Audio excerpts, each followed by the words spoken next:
بسم اللہ الرحمن الرحیم الحمد للہ رب العالمین والصلاة والسلام علی سید الانبیاء والمرسلین اللہم صلی وسلم دائما ابدا علی حبیبک خیر الخلق کلہم وعلی آلہ واصحابہ وبارک وسلم۔ اللہ تعالیٰ کے بے حد و بشمار احسان کہ اس نے ہمیں زندگی میں ایک بار پھر ماہ رمضان عطا فرمایا۔ ہمارا سلسلہ ہے ایاک نستعین۔ اس سلسلے میں ہم رمضان کے دوسرے روزے کی نسبت سے حاضر ہیں۔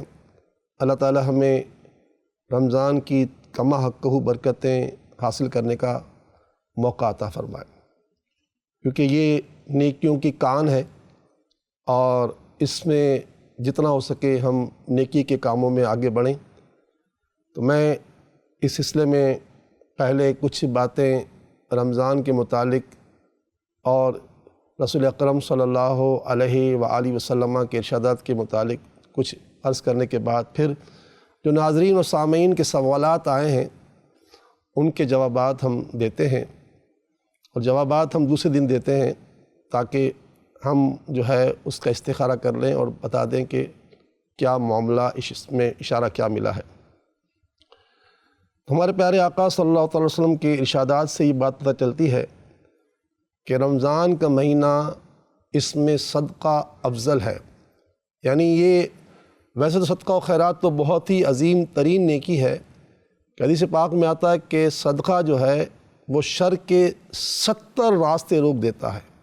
یعنی آپ سوچئے کہ اگر میں نے اگر صبح ایک روٹی بھی اللہ کی راہ میں کسی سائل کو دے دی تو 70 افراد بھی اگر ہمارے اوپر بندوق تان کے کھڑے ہو گئے کسی کی گولی نہیں چلے گی، اگر ہمارا یقین ہے تو صدقہ بہت بڑی نعمت ہے، مگر خاص کر کے رمضان میں اور بالخصوص ان دنوں میں جب لاک ڈاؤن کی وجہ سے اس وطن عزیز کے تقریباً 10 کروڑ افراد ایسے ہو گئے ہیں کہ جن کے گھر میں اتنی تنگی آ گئی ہے کہ شاید وہ ہاتھ پھیلا دے تو بھی یعنی کہ کوئی عجب نہیں۔ تو بہرحال یہ کہ ہم اپنے صدقات و خیرات کے ذریعے سب سے پہلے اپنے اطراف کے ماحول کو درست کریں۔ اللہ تعالیٰ ہماری مدد فرمائے۔ میں انشاءاللہ اس موضوع پر بات کرتا رہوں گا جیسے جیسے اللہ تعالیٰ نے مجھے موقع دیا۔ ہماری ہر بات کے پیچھے ثواب کا تصور ہوتا ہے کہ ہم کوئی بات ثواب کے علاوہ کریں، اللہ میں سے بچائے، چنانچہ یہ بات بھی میں نے ثواب کی نیت سے کی ہے۔ اچھا، میرے پاس سوال ہے محمد ہارون کا، یہ لاہور سے ان کی کال آئی ہوئی ہے اور یقیناً یہ کال ان کے گھر سے کسی نے کی ہوگی، کیونکہ انہوں نے یہ کال نہیں کی ہوگی، اور گھر والوں نے کہا ہے کہ کام پر توجہ نہیں دیتے اور دین کی طرف رغبت ہو جائے۔ یہ اچھی بات ہے، کیونکہ دیکھیں والدین اگر ہمیں کال کرتے ہیں کہ میرا بچہ نماز نہیں پڑھتا تو یہ بہت اچھی بات ہے، کیونکہ اللہ تعالیٰ کا فرمان ہے یا ایھا الذین آمنوا قوا انفسکم واہلیکم نارا، اے ایمان والو اپنے آپ کو اور اپنے گھر والوں کو جہنم کی آگ سے بچاؤ۔ تو والدین پر یہ فرض بنتا ہے کہ وہ خود بھی جہنم کے کاموں سے بچیں اور اپنی اولاد کو بھی جہنم کے کاموں سے بچائیں، یہ فرض بنتا ہے۔ اگر میں نماز پڑھوں گا تو مجھے نماز کے لیے کہنے میں ہمت ہوگی، خدا نہ خواستہ میں فجر میں سوتا رہا تو میرے بچے سوتے رہیں گے، میری بیوی سوتی رہے گی، صبح اٹھ کر کہوں گا تم نے نماز کیوں نہیں پڑھی تو کہیں گے ابا آپ نے تو خود نماز نہیں پڑھی۔ بیگم سے کہا تم نے نماز کیوں نہیں پڑھی تو کہیں گے تم بھی تو نماز نہیں پڑھتے ہو۔ مقصد کہنے کا یہ کہ ہم جب کوئی اچھا عمل کرتے تو کسی کو کہنے میں ہمیں ہمت ہوتی ہے۔ تو ہارون کے لیے جو استخارہ کیا گیا تو اس کے پیچھے کوئی اشارہ نہیں ملا کہ خدا نہ خواستہ یہ جو کام پہ توجہ نہیں کرتے ان پر کوئی نظر ہے، کیونکہ نظر حق ہے، نظر رکھتی ہے۔ تو ان کے گھر والوں کو میں کہوں گا کہ وہ دین کی طرف ان کی رغبت ہو جائے اور کام پر توجہ دیں۔ اس کے لیے 2 باتیں، دین کی رغبت کا بہترین ذریعہ ہے اللہ تعالیٰ کا ایک نام ہے حمید، یا حمید کے معنی ہوتے ہیں تعریف کی ہوئی ذات، یعنی اگر ہم اللہ کا یہ نام ورد زبان بنا لینا تو گویا ہمارا یہ حال ہوگا کہ ہماری ذات ایسی ہو جائے گی کہ لوگ کہیں گے یار یہ کیسا اچھا انسان ہے۔ تو 90 مرتبہ میں ہارون کے گھر والوں کو کہوں گا کہ 90 مرتبہ یا حمیدو یا حمیدو یا حمید اللہ کا یہ نام پڑھ کر پانی میں دم کر کے افطاری میں پانی رکھ دیں، پانی پی لیں، آپ بھی پی لیں، سب پی لیں، کیونکہ یہ نام کوئی کام بگڑنے نہیں دیتا، سارے کام بنا دیتا ہے۔ تو یہ ہے یا حمیدو والا وظیفہ کہ جس سے مطلب یعنی کہ جو ہے انسان میں جو ہے درستگی پیدا ہوتی ہے، بری خصلتیں ختم ہوتی ہیں۔ اور دوسرا یہ کہ اہدنا الصراط المستقیم، یہ نماز کے بعد 11 مرتبہ پڑھ کے دعا کریں، اہدنا الصراط المستقیم، اے اللہ میں سیدھے راستے پر چلا۔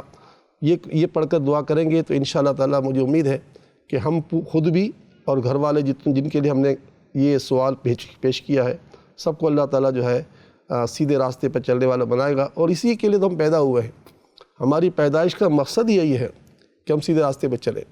اور ہمیں ہر نماز میں اللہ تعالیٰ ہر رکعت میں یہ کہلواتا ہے کہ میرے بندے مجھ سے کہو اہدنا الصراط المستقیم صراط الذین انعمت علیہم۔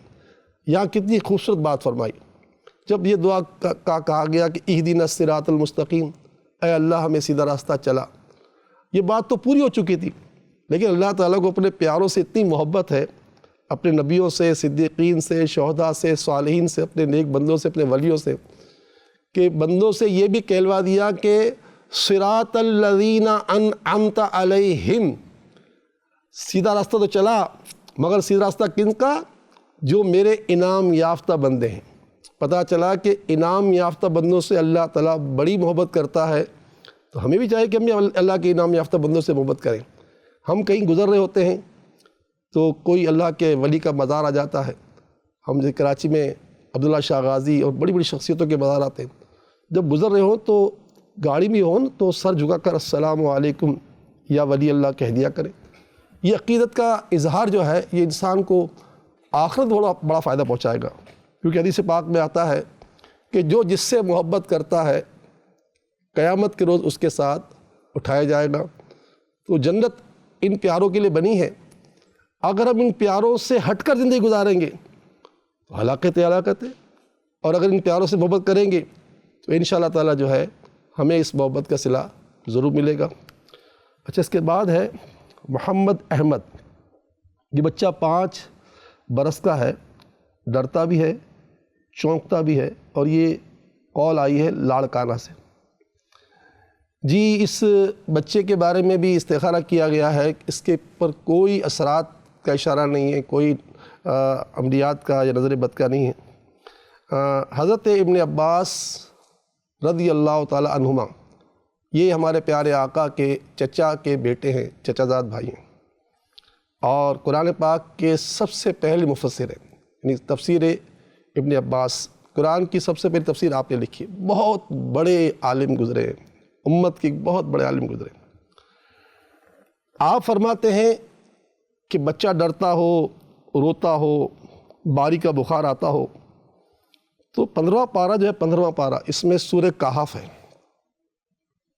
سورہ کہف میں اصحاب کہف کے نام لکھے ہوئے، اس کے ترجمے میں آپ کنز الایمان لیں گے، مولانا شاہ احمد رضا خان علیہ رحمۃ الرحمن کا ترجمہ قرآن کنز الایمان لیں گے، اس کا حاشیہ ہے صدر الافاضل مفتی نعیم احمد مراد آبادی نے لکھا ہے، اس حاشیے میں یہ نام لکھے ہوئے اصحاب کہف کے۔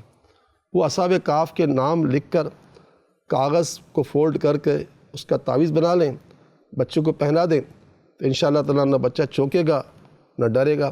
اچھا، آپ کہیں گے میں کیسے تلاش کروں؟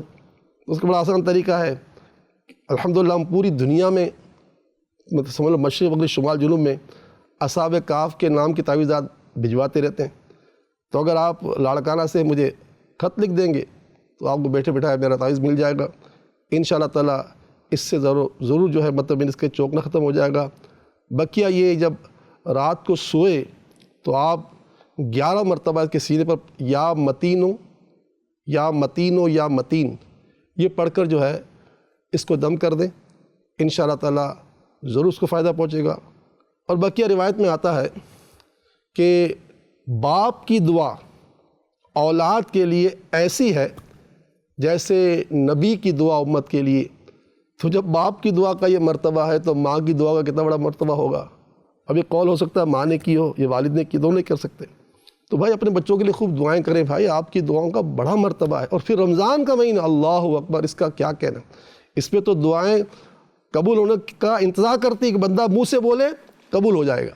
اللہ سے دعا ہے کہ اللہ تعالیٰ ہمیں جو ہے اس مہینے سے فائدہ اٹھانے کی توفیق عطا فرمائے۔ ہمارا سلسلہ ایاک نستعین آج اس کا اختتام ہو رہا ہے. انشاءاللہ پھر کل آپ سنیں گے. اللہ تعالی ہماری مدد فرمائے. اللہ آپ کا میرا پوری امت کا حامی و ناصر. آمین یا رب العالمین.